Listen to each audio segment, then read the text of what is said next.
Hey there YouTube, it's Bobby aka Paginator, and today we are going to play March TBR.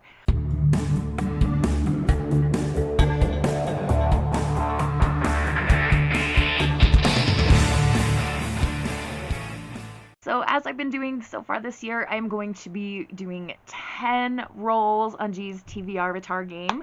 The first 5 are my required TBR for the month of March. The other 5 are bonus, and if I complete all 10, then by the end of March, then I get to do some book buying the next month. As I film this, I'm not quite to the end of February, but I wanted to get this video ready for you guys and up soon. So we're going to jump right in. Alright, and here we go, starting off with roll number 1. 5. 1, 2, 3, 4, 5. Last chance book. Alright, so roll number 1 gave us Last Chance Book, which is a book that you've thought about in hauling. It's been around for quite a while, and in that case, it is literally by Lucy Keating. A book about falling in love. Okay, so this is about Annabelle, whose life has always been like super perfect, but a best-selling young adult author visits her English class, and Annabelle finds out that she is the heroine of this author Lucy's book. Annabelle is a character that Lucy created, and everything in her life is a creation of this author. Even Will, the adorable boy that's literally made for her, and Elliot, her brother's best friend, who she just saw as like a background character until now. And soon it becomes clear that Lucy has a plan for Annabelle, but Annabelle doesn't want to live a life where everything she does is already plotted out. So can she find a way to create her own story? The idea of this has been super intriguing to me. I heard someone speak about it a long time ago. I don't remember who it was. Probably a booktuber. And so I found it, I think, back on Book Outlet, like ages and ages and ages ago. So it's time to finally sit down and read this one. And roll number 2. 4. 1, 2, 3, 4. North Pole. Okay, so North Pole means that I need to post a poll on social media, so I'll get something posted and be right back. Roll number 2 brought us to North Pole, where we have to post a poll on social media and let other people pick our next read. So I posted a poll in one of my Facebook groups, and they have chosen for me to read The Song of Achilles by Madeline Miller. I have heard really good things about this. It has won the Orange Prize for Fiction, and it involves Greek myths, specifically Achilles. So this tells us that Achilles, the best of all the Greeks, the son of the cruel sea goddess Thetis and the legendary king Peleus, is strong, swift, and beautiful, irresistible to all who meet him. Patroclus is an awkward young prince exiled from his homeland after an act of shocking violence. Brought together by chance, they forge an inseparable bond. Despite risking the god's wrath. They are trained by the centaur Chiron in the arts of war and medicine, but when the word comes that Helen of Sparta has been kidnapped, all the heroes of Greece are called upon to lay siege to Troy in her name. Seduced by the promise of a glorious destiny, Achilles joins their cause, and torn between love and fear for his friend, Patroclus follows. Little do they know that the cruel fates will test them both as never before and demand a terrible sacrifice. So we'll see how this goes, I guess. Roll number 3. 5. 1, 2, 3, 4, 5. We have blank space, so we get to pick a card. And we're going to give these a good mix since this is our first card pick of this round. And I'm struggling. Okay. Team Avatar. A book you got because you heard good things about it from the community. Okay, number 3. I think I might be insane for doing this, but we got Team Avatar, a book you got because you heard good things from the community. Now, before I hold up this book, I should say that's not the only reason I got it, but I have been hearing a lot of good things from people who've already read it, and that is House of Sky and Breath by Sarah J. Maas. I mean, look at how big this is, but also look how beautiful it is. And like, I want to show you the end papers because holy crap. So this is the sequel to the first Crescent City novel by Sarah J. Maas, and that's all I can really tell you because I don't want to like spoil things for the first book. If you are a fan of Sarah J. Maas, you probably have already read this before I ever pick it up. Don't spoil anything for me, please. I've been like not watching people's reviews and stuff because I don't want to be spoiled. I want to enjoy it for myself. In the first book, it did take me a while to get into the plot, but once I was in, I was like sucked in and really excited about it. So I'm definitely intrigued to pick up where we left off with this one. Rule number 4. 5 again. 1, 2, 3, 4, 5.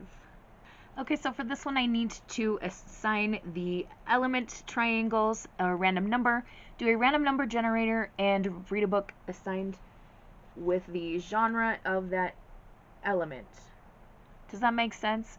Like if I end up with air, I read a sci-fi, fire, a mystery, a thriller, water, a fantasy, earth, a contemporary. Alright, so we're going to go air number 1, fire number 2, water number 3, and earth number 4.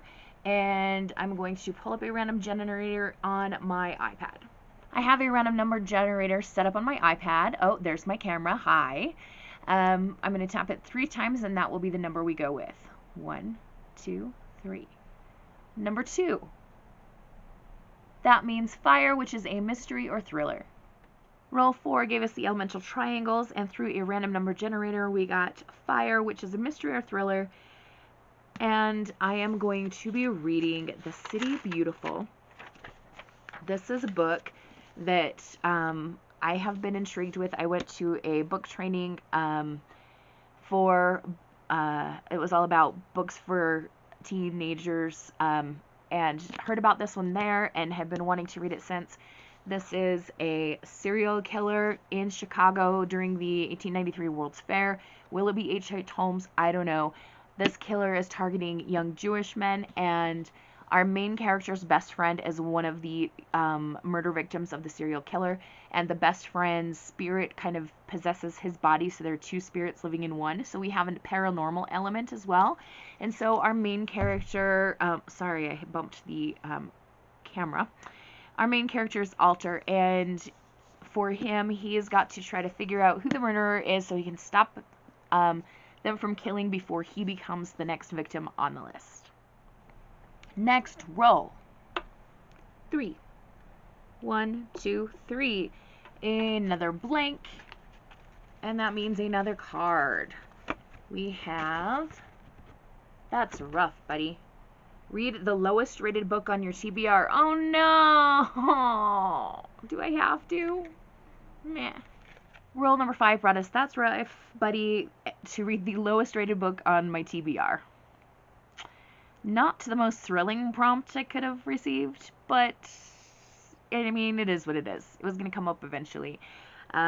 So that book is My Summer of Love and Misfortune by Lindsay Wong. It has a Goodreads rating of 2.80, which granted is not brilliant. It's also not terrible. It wasn't in the low 2s or 1s, so at least there's that, right? I mean, it could be worse. So this is about a girl called Iris. She's having a bit of a rough start to her summer. Her boyfriend cheated on her. She didn't get into any colleges, and she has no idea who she is or what she wants to do with her life. Having always been torn about being Chinese American, feeling Chinese enough nor American enough to claim either one of those identities, and she feels like she's a sad pizza combo as far as she's concerned. In an attempt to snap out of her funk, her parents send her away to visit family in Beijing with the hopes that she will reconnect with her culture or maybe find herself. Iris is not super excited about this, and she feels like her parents are being kind of condescending, but she realizes it might be a good opportunity to kind of hit the reset button in her life, and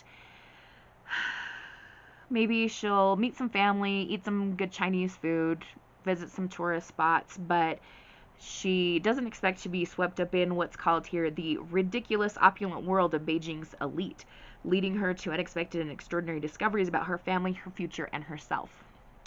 So, the idea of this book does sound intriguing, and I'm hoping that I still enjoy at least some parts of it, even if it's not the highest rated book out there.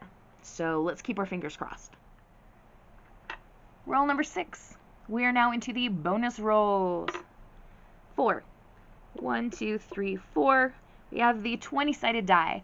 So I need to fill out a list of 20 possible books and use the 20-sided die that we got from Fairy Loot to roll a choice. That might take a minute, so I will be back as soon as I have the list ready. Alright, that took a minute, but I do have my list of 20 books. My handwriting is horrible, so you probably can't tell, but I promise these are actual books that I have on my shelves here. And here we have the 20-sided dice. We're going to give this a good roll. Move you out of the way. 13. Fat Chance Charlie Vega. Here she is.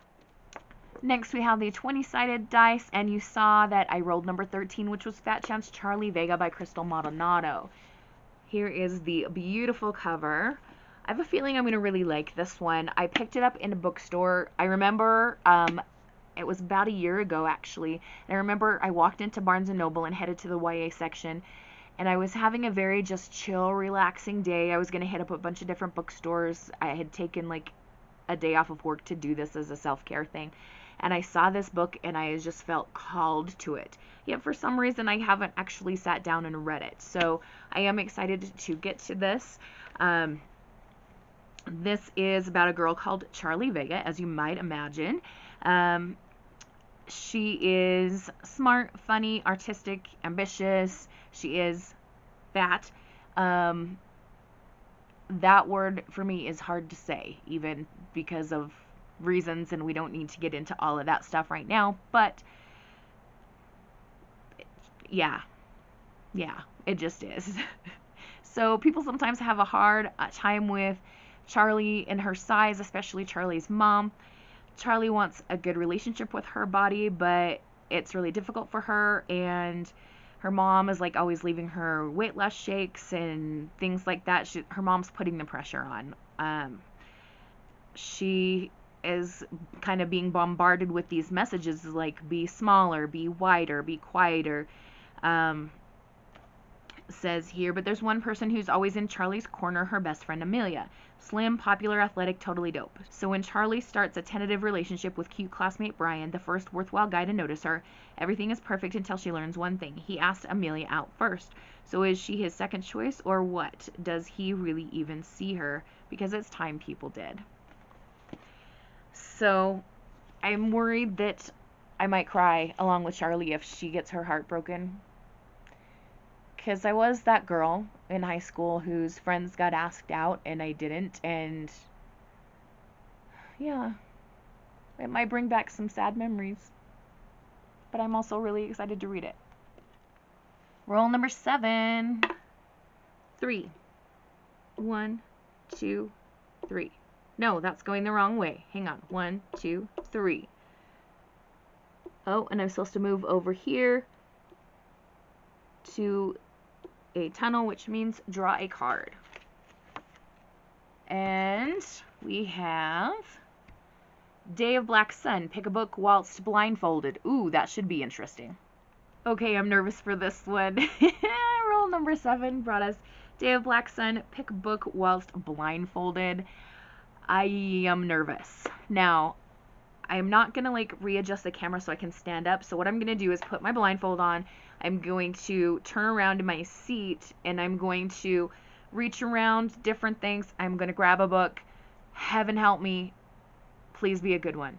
If it happens to be like a sequel and I haven't read the first one yet, I will shift to the first in that series. But otherwise, I'm just grabbing what I feel, and hopefully I won't knock over all of the Funko Pops that are on the shelf while I'm doing this. So here we go. So off goes the glasses and on goes the blindfold.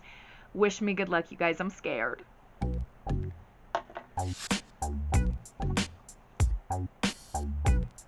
This is slightly terrifying. Okay. We're turning around. Alright, I've got my hands out. I feel books. Got my hand on one. What did I pick? Oop. The End, or something like that. Alright, this is by Anne D. Ellis. The back says, can a friendship last forever? Emmy would like to think so, but even though she and her late best friend Kim planned every detail in advance, from when and where to meet to what snacks to bring, Kim has yet to make an appearance from the afterlife, which is making Emmy wonder if what happened right before Kim died changed everything. Alternating between the past and the present, between the heartbreaking and the truly hilarious, Anne D. Ellis' latest novel is an achingly authentic take on friendship, family, and what it means to let go and truly live. This might be another rough one, you guys, because my aunt that I dearly, dearly loved and died way too young, her name was Kim. Is this gonna, like, trigger all the tears and the feels? It was a really, really long time ago that my aunt passed, but I still miss her all the time, and she was such a jokester. She would tease about everything, and she loved to play the slug bug game. You know that game where you're like driving a car and you see a Volkswagen Beetle and you punch the other person before they can punch you, and you go slug bug red or whatever the color of the vehicle is. She loved that game. Anyway, I'm adding this to the list, and hopefully it won't make me cry. Roll number 8. 6. 1. No. This way. I keep tricking myself. 1, 2, 3, 4, 5, 6. Cabbage pot. All right, roll number 9 gave us the cabbage pot. And as you can see, I've got my lovely, very classy, highly dignified cabbage pot plastic bag right here. Some of the books in here may be ones that I have read in the recent weeks and stuff. So if I do pull out something I've already read, we will discard that and pull out something new. And this one gives us Nothing by Annie Barrows. Well, this is a book that I've had for quite a while. I don't actually remember what it's about, but it is small, which is good news for me. So the back says, okay, so I'm supposed to make this book sound enticing. You ready? Here we go. This book is about me, Charlotte, and my friend Frankie, and some stuff that happened to us last year. It wasn't anything amazing, trust me on this one, but personally I'm tired of reading about abused / drug addicted / depressed / alien infested teens. Sometimes me too, girl. And also personally, I think Frankie and I are pretty funny. Actually, I think we're hilarious, but that could be a me thing. So if you want to read about some not incredible but not entirely basic 15-year-old girls, this book is for you. That's as enticing as it's going to get. That's kind of fun. So at least we get a sense of our main character Charlotte's personality, and maybe that's all we need to know going into this one. Roll number 9. 5. 1, 2, 3, 4, 5. That's another blank, so we reach into the deck of cards once again. Earth Kingdom. Word Earth in title or Earth / planets on the cover. Roll number 9 brought us Earth Kingdom, Earth in the title or Earth / planets on the cover. This one's kind of stretching it a little bit. I am going to go with Soul of Stars by Ashley Poston. This is the sequel to Heart of Iron, and it's not quite a planet, but it is like a giant space station. Like, that's no moon, it's a space station, you know, one of those massive space stations. And since it is the size of a planet, I'm going to count it. Because this is a sequel, I'm not going to tell you too much, but I will tell you the first book, Heart of Iron, was phenomenal. I loved it very much. So the best way to describe this series would be Anastasia set in space. With space battles and spaceships and, like, political intrigue and all kinds of crazy things happening. And I wish I could be more specific, but that's all you're getting on this one. And our last roll, roll number 10, gives us a 3. 1, 2, 3, another blank, which means yet another card. If you're wondering, yes, one thumbnail is painted and the other one is not. It's a long story. And here we have Judy, read a dystopian novel. Alright, and that brings us to our 10th and final roll, which brought us Joe D, read a dystopian novel. So for this one, I am going to do a reread. I am going to reread The Hunger Games, the first book. Every year, my 7th graders reread The Hunger Games, and they always want to talk to me about things. And sometimes I have a hard time remembering the order of the smaller details in the first book. And while I remember a good chunk of it, largely thanks to the movie adaptations, to be honest, I would like to reread it again before they read it so that I don't accidentally spoil anything for them or, that kind of thing. Okay, here is the March TBR. Holy cow, what am I doing to myself? Just the House of Sky and Breath could be enough. Like, why do I do this? Because I love playing the TBR games, that's why. They're just fun. I could legit, sit there and just play them for hours. If I didn't have to read the books to go with every roll. Well, it's time for me to get rolling along with my evening and probably do some video editing as well. I hope you guys are all having a wonderful, magical, and bookish day. Happy reading! Adios!